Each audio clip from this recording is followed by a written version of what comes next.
இப்பொழுது இன்றைய தினம் மூதூர் படுகொலைக்கான நினைவேந்தல். இப்படியாக ஒவ்வொரு படுகொலைக்குமான நினைவேந்தல்களும் மற்றும் எங்களுடைய இறுதி யுத்தத்திற்கான நீதியை நோக்கியும் நாங்கள் தொடர்ந்து ஓடிக்கொண்டே இருக்கின்றோம். வெறுமனே இவர்கள் இந்த போர் சார்ந்த தொண்டு நிறுவன பணியாளர்களான்னு கேட்டீங்கன்னா இல்லை.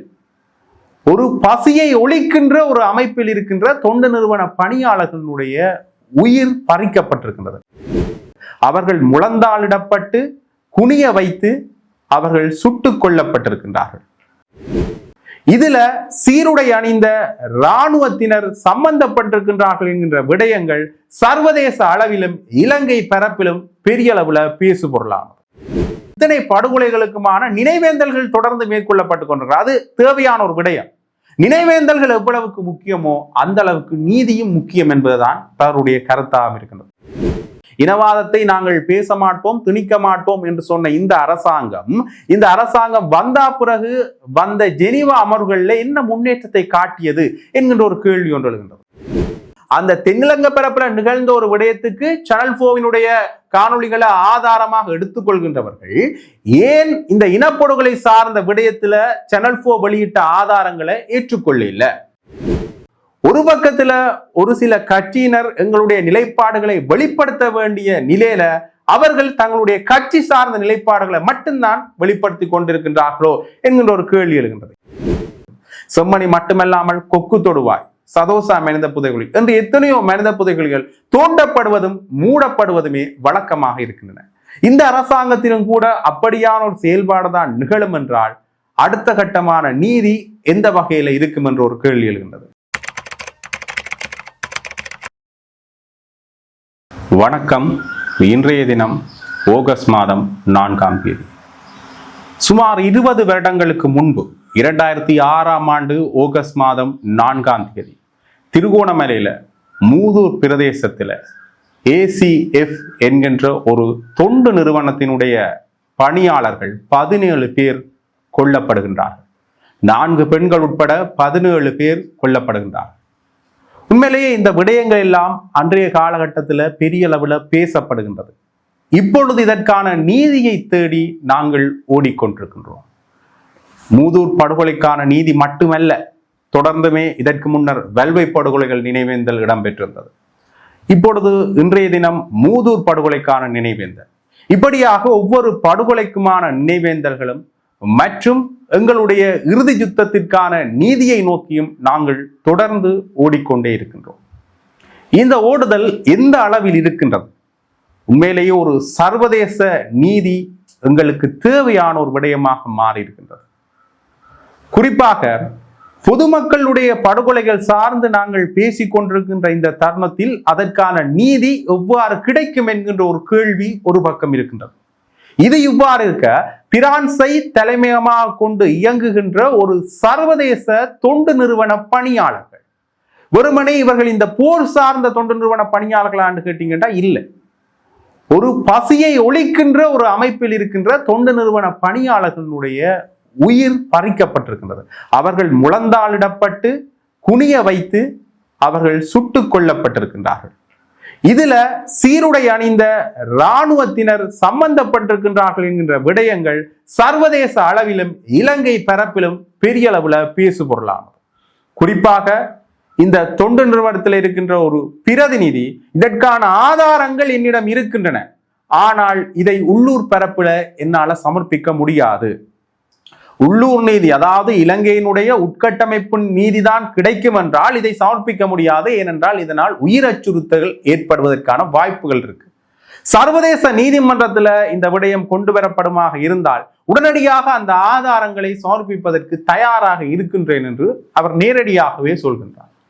ஆக இப்படியாக ஒரு படுகொலை ஒன்று நிகழ்ந்தேறி இருக்கின்றது. இது பொதுமக்கள் என்பதை கடந்து ஒரு NGO என்று சொல்லப்படுகின்ற அரச சார்பற்ற ஒரு தொண்டு நிறுவனத்தினுடைய பணியாளர்கள் இறந்திருக்கின்றார்கள், கொல்லப்பட்டிருக்கின்றார்கள். உண்மையிலேயே இந்த விடயங்களை வைத்து பார்க்கின்ற பொழுது நாங்கள் இன்று பொதுமக்களுக்கான நீதியை கேட்டு ஓடிக்கொண்டிருக்கின்றோம் சர்வதேச அளவில். ஆனால் இப்பொழுது ஒரு தொண்டு நிறுவனம், அதாவது வெளிநாட்டு நிறுவனம் அல்லது சர்வதேச அளவில் பேசப்படுகின்ற ஒரு நிறுவனத்தில் பணியாற்றியவர்களுக்கே இன்னும் எங்களுக்கு நீதி கிடைக்கவில்லை. காரணம் என்ன? அவர்களும் தமிழர்கள் என்ற ஒரு நிலைப்பாட்டில் வர்றதா என்ற ஒரு கேள்வி ஒன்று எழுந்திருக்கின்றது. குறிப்பாக இந்த விடயத்தில் நாங்கள் ஒன்றைத்தான் பார்க்க வேண்டும். இந்த விடயத்தில் ஒரு இன ரீதியான கட்டமைப்பு தொடர்ந்தும் அவிழ்த்து விடப்பட்டு கொண்டிருக்கின்றது. இதைத்தான் இனவாதம் என்று சொல்கின்றோம். குறிப்பாக இந்த அரசாங்கத்தினுடைய ஒவ்வொரு அரசாங்கம், இந்த அரசினுடைய இலங்கை அரசினுடைய ஒவ்வொரு அரசாங்கமும் வருகின்ற பொழுது இந்த அரசாங்கம் சொல்கின்ற விடயம் என்னவாக இருக்கின்றது என்றால், நாங்கள் இனவாதத்துக்கு அப்பாற்பட்டவர்கள் என்கின்ற விடயத்தை தெரிவித்திருந்தார். இந்த அரசாங்கம் நேரடியாகவே சொல்லியிருந்தது, நாங்கள் இனவாதத்தை திணிக்க மாட்டோம். ஆனால் இந்த அரசாங்கத்தினுடைய உட்கட்டமைப்பிலும் கூட அவ்வாறான விடயங்கள் தான் தெளித்து விடப்பட்டிருக்கின்றனோ என்று ஒரு கேள்வி ஒன்று எழுந்திருக்கின்றது. ஏனென்றால் இந்த மூதூர் படுகொலையாக இருக்கலாம், வெல்வை படுகொலையாக இருக்கலாம், அல்லது போதனா வைத்தியசாலை படுகொலைகளாக இருக்கலாம், இத்தனை படுகொலைகளுக்குமான நினைவேந்தல்கள் தொடர்ந்து மேற்கொள்ளப்பட்டு கொண்டிருக்கிறது. அது தேவையான ஒரு விடயம். நினைவேந்தல்கள் எவ்வளவுக்கு முக்கியமோ அந்த அளவுக்கு நீதியும் முக்கியம் என்பதுதான் பலருடைய கருத்தாக இருக்கின்றது. குறிப்பாக இந்த விடயத்தில் நாங்கள் பார்க்கின்ற பொழுது தொடர்ந்துமே இதற்காக போராடி கொண்டிருக்கின்றோம். ஆனால் வழியாக வந்த அரசாங்கங்கள் இது சார்ந்து சிரத்தை எடுத்தனவா என்கின்ற ஒரு கேள்வி எழுகின்றது. இனவாதத்தை நாங்கள் பேச மாட்டோம், திணிக்க மாட்டோம் என்று சொன்ன இந்த அரசாங்கம் வந்த பிறகு வந்த ஜெனீவா அமர்வுகளில் என்ன முன்னேற்றத்தை காட்டியது என்கின்ற ஒரு கேள்வி ஒன்று எழுகின்றது. இந்த ஜெனீவா அமர்வுகள் நடந்து கொண்டிருக்கின்ற இந்த வெளியில விஜித ஹேரத் அவர்கள், வெளிவார அமைச்சர் விஜித ஹேரத் அவர்கள் இந்த இனப்படுகொலை என்ற வார்த்தை சம்பந்தமான விடயத்தையே முற்றாக நிராகரிக்கின்றது போன்ற ஒரு வார்த்தை கட்டமைப்பை அவர் கையாளுகின்றார். இது ஜெனீவாவிலும் எதிரொலிக்கின்றது. ஜெனீவாவது ஆவணங்களிலேயும் கூட இந்த இனப்படுகொலை என்ற வார்த்தையை உள்ளிடுவதில் அவர்கள் அங்க சர்ச்சை ஒன்றை ஏற்படுத்துகின்றார்கள். ஆகவே நாங்கள் சர்வதேச பொறிமுறையை நம்பி இருக்கின்றோம். ஆனால் இந்த அரசாங்கத்துடைய ஒரு சில அழுத்தங்கள் அங்க பிரதிபலிக்கின்றனவா என்கின்ற இன்னொரு கேள்வியும் இங்க எழுந்திருக்கிறத காணக்கூடிய மாதிரி இருக்கிறது. ஏனென்றால் இந்த குறிப்பிட்ட மூதூர் படுகொலை நடைபெற்ற இந்த நேரத்திலேயே போரொழிப்பிற்கான தொண்டு நிறுவனங்கள் பணியாற்றியிருந்தன, செஞ்சிலுவை சங்கம் பணியாற்றியிருந்தது. இவ்வாறான தொண்டு நிறுவனங்கள் அங்க பணியாற்றுகின்ற இந்த காலகட்டத்தில தான் இன்னும் ஒரு தொண்டு நிறுவனத்துக்கு இவ்வாறான ஒரு நிலைமை ஒன்று ஏற்பட்டிருக்கின்றது. ஆக இந்த சர்வதேச அளவில் இயங்குகின்ற ஒரு தொண்டு நிறுவனத்துக்கான ஒரு படுகொலை ஒன்று நடைபெற்றிருக்கின்றது. ஆனால் அதற்கான நீதி இன்னுமே கிடைக்கல. இதற்கான ஆதாரங்கள் இருக்கின்றன.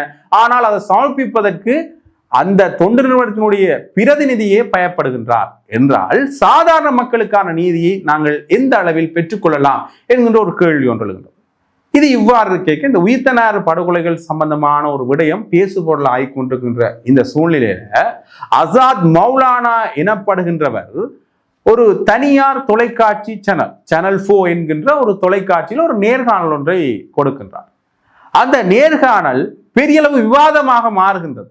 அந்த நேர்காணலை வைத்துக் கொண்டுதான் இப்பொழுது சுரேஷ் செலே, பிள்ளையான் போன்றவர்களுடைய கைதும் அடுத்த கட்டமாக இடம்பெற்றிருக்கின்றது.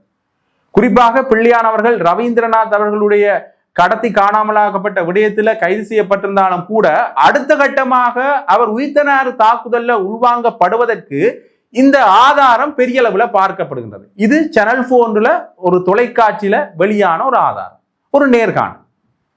இதே சேனல் 4 தொலைக்காட்சியில தான் இறுதி யுத்தத்தில் நடந்த படுகொலைகள், இறுதி யுத்தத்தில் நடந்த மனிதாபிமானமற்ற செயல்பாடுகள், இலங்கை இராணுவத்தால கட்டவிழ்த்து விடப்பட்ட செயல்பாடுகள் என்ற காணொளி வெளியாகின்றது. த ஃபயர் ஜோன் என்கின்ற அந்த காணொளி பெரிய அளவுல பேசுபொருளாகின்றது. ஆனால் அதை ஆதாரமாக எடுத்துக்கொள்வதற்கு இந்த அரசாங்கம் அல்ல, வழியாக வந்த எல்லா அரசாங்கமும் மறுத்ததை காணக்கூடிய மாதிரி இருக்கிறது. ஒரு உயிர்த்தனார் தாக்குதல் என்கின்ற ஒரு விடயம் தென்னிலங்கை பரப்புல நிகழ்கின்றது. அந்த தென்னிலங்கை பரப்புல நிகழ்ந்த ஒரு விடயத்துக்கு சேனல் 4 காணொளிகளை ஆதாரமாக எடுத்துக்கொள்கின்றவர்கள் ஏன் இந்த இனப்படுகொலை சார்ந்த விடயத்துல சேனல் 4 வெளியிட்ட ஆதாரங்களை ஏற்றுக்கொள்ள இல்லை என்கின்ற ஒரு கேள்வி எழுகின்றது. இதால நாங்கள் உயிர்த்தனார் தாக்குதலுக்கு நீதி கிடைக்க வேண்டும் என்பதற்கு எதிரானவர்களா என்று கேட்டீங்கன்னா இல்ல, அதற்கான நீதி கட்டாயம் கிடைக்க வேண்டும். அது ஒரு ஆட்சி மாற்றத்திற்காகத்தான் நிகழ்த்தப்பட்டது என்றால் அதன் வழி விசாரணைகள் முடுக்கிவிடப்பட வேண்டும். இதை நாங்கள் ஏற்றுக்கொள்கின்றோம். ஆனால் இதே போன்ற ஒரு காணொளியை முன்னைய நாள்களில் ஏற்றுக்கொள்ளாததற்கான காரணம் என்ன என்கின்ற ஒரு பெரிய கேள்வியும் எழுந்திருக்கின்றது. இவ்வாறாக 2006ஆம் ஆண்டு இந்த படுகொலை நிகழ்ந்திருக்கின்றது. இந்த படுகொலைக்கான நீதியை இன்று வரையிலுமே கேட்டுக்கொண்டிருக்கின்றோம். குறிப்பாக இந்த படுகொலையில இலங்கை தமிழர்கள் மட்டும் சம்பந்தப்படையில்லை. குறிப்பாக இதுல இறந்தவர்கள் தமிழர்களாக இருக்கலாம். ஆனால் இந்த தொண்டு நிறுவனம் ஒரு சர்வதேசத்தை கொண்டு இயங்குகின்ற தொண்டு நிறுவனம். சர்வதேச தொண்டு நிறுவனத்துக்கு இவ்வாறு நிகழ்ந்திருக்கின்றது என்றால் அடுத்த கட்டமாக எங்களுக்கான நீதி எவ்வாறு கிடைக்கும் என்கின்ற ஒரு கேள்வி ஒன்று.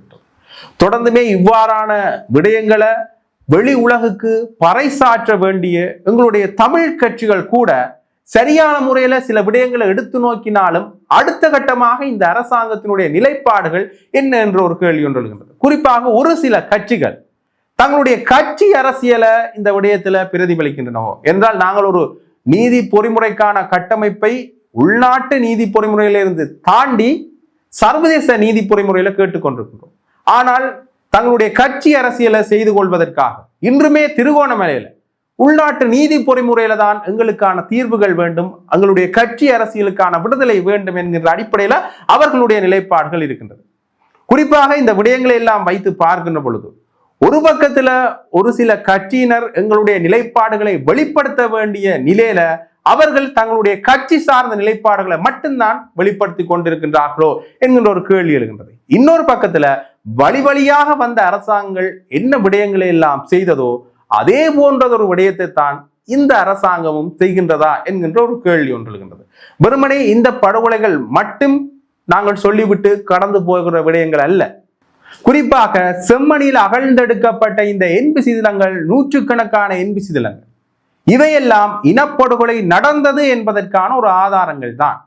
வெறுமனே இந்த மனித புதைகுழிகள் எல்லாம் தோண்டப்படுவதும் மூடப்படுவதாக இருக்கின்றனவே தவிர அதற்கான தீர்வு திட்டங்கள் இருக்கின்றது என்றால் அதுக்கும் ஒரு கேள்விக்குறியாகத்தான் இருக்கிறது. நாங்கள் தொடர்ந்து ஒவ்வொரு நினைவேந்தல்களை நினைவேந்தி கொண்டிருக்கின்றோம். அடுத்த கட்டமாக நீதி பொறிமுறை சார்ந்து எங்களுடைய கடத்தல்களை கடத்தி கொண்டிருக்கின்றோம். ஆனால் இந்த அரசாங்கம் அவ்வாறான ஒரு நிலைப்பாட்டை தான் வெளிப்படுத்துமா என்கின்ற ஒரு கேள்வி ஒன்று இருந்தது. செம்மணி மட்டுமல்லாமல் கொக்கு தொடுவாய், சதோசா மனித புதைகுழி என்று எத்தனையோ மனித புதைகுழிகள் தோண்டப்படுவதும் மூடப்படுவதுமே வழக்கமாக இருக்கின்றன. இந்த அரசாங்கத்திலும் கூட அப்படியான ஒரு செயல்பாடு தான் நிகழும் என்றால் அடுத்த கட்டமான நீதி எந்த வகையில இருக்கும் என்ற ஒரு கேள்வி எழுகின்றது. 6 கட்சிகள் ஜனாதிபதி சந்திப்பை மேற்கொண்டிருந்தன. அந்த 6 கட்சிகளுடைய ஜனாதிபதி சந்திப்புல ஒரு முன்னேற்றகரமான விடயமாக இருந்தது இந்த 13,000 மக்களுக்கான வீடுகள் கட்டி கொடுக்கப்படும் என்ற விஷயம்தான். ஆனால் அது கூட ஏற்கனவே சொல்லப்பட்ட விடயங்கள் தான். இதே போல எத்தனையோ விடயங்களை அவர்கள் சொல்லியிருந்தார். பயங்கரவாத தடை சட்டம் நீக்குவோம் என்று சொல்லியிருந்தார்கள். மக்களுடைய காணிகளை முழுமையாக அவர்கள்ட்ட கொடுப்போம் என்று சொல்லியிருந்தார்கள். தையிட்டு திசவிகாரை தொடர்பான விடயத்தில் சரியான முடிவெடுக்கப்படும் என்று சொல்லியிருந்தார்கள். இப்பொழுது அந்த தையிட்டு திசவிகாரை இருக்கின்ற அந்த பகுதியை தவிர்த்து ஏனைய காணிகளை மக்களுக்கு பிரித்து கொடுப்பது தொடர்பாக பேசலாம் என்கின்ற அளவுல சொல்லிக் கொண்டிருக்கிறார். ஆகவே இப்படியான ஒரு நிலைப்பாடுகளை தொடர்ந்து வெளிப்படுத்தி கொண்டிருக்கின்றனர். எங்களுடைய அரசியல் கைதிகளுடைய விடுதலை இன்றுமே ஒரு கேள்வி நிலைமையாகத்தான் இருக்கின்றது.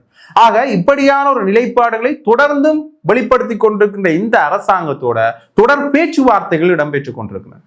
இந்த பேச்சுவார்த்தைகள் வெற்றி அளித்தால் உண்மையே மகிழ்ச்சிகரமான விடயம்தான். ஆனால் இவையும் ஒரு சத்திய வார்த்தையாக இல்லாமல் சாமர்த்திய வார்த்தையாக இருக்குமாக இருந்தால் இன்றும் மக்கள் ஏமாற்றப்பட்டு கொண்டிருக்கின்றார்கள் என்பதுதான் அர்த்தம்.